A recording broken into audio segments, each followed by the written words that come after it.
മഴ പെയ്യിക്കാനാകുമെന്ന് സംഗീതലോകം വിശ്വസിക്കുന്നുണ്ട്. അതേസമയം അമൃതവർഷിണി രാഗം മനുഷ്യ മനസ്സിലാണ് മഴയായി പെയ്തിറങ്ങുന്നതെന്ന് പ്രശസ്ത ഗായകൻ ഡോക്ടർ കൊല്ലം ആശ്രാമം ഉണ്ണികൃഷ്ണൻ പറഞ്ഞു. പ്രകൃതിയുടെ വരദാനമാണ് മഴ. അപ്പോൾ ആ നല്ല മഴയെ വരവേൽക്കാൻ ഒരുങ്ങുകയാണ് കൊല്ലത്തെ സംഗീത പ്രേമികൾ, സംഗീതജ്ഞർ.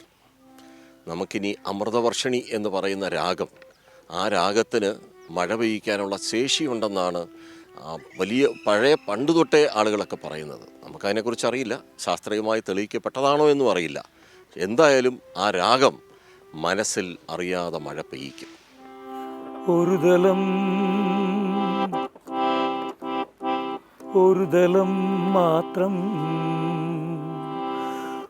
ദലം മാത്രം വിടർന്നൊരു ചെമ്പനീർ മൂളമായി നീ എൻ്റെ മുന്നിൽ നിന്നു.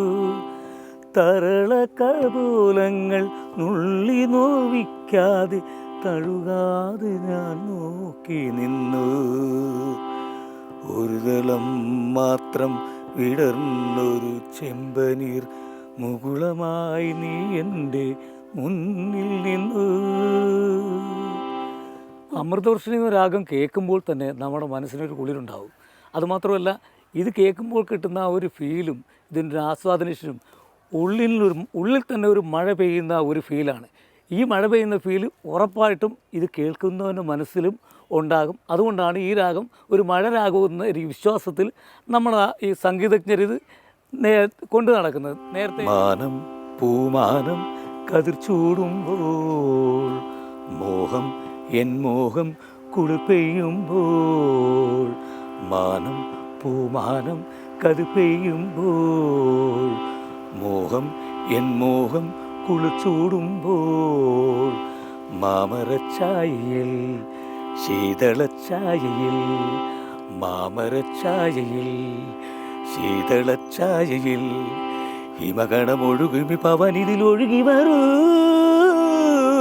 നേരത്തെ ദീക്ഷിത് ഒരു കൃതിയിൽ പാടിയിട്ടുള്ള വർഷയ എന്ന് പാടിയപ്പോൾ അവിടെ ആ ഗ്രാമത്തിൽ മഴ പെയ്തു എന്ന് തന്നെയാണ് വിശ്വാസം.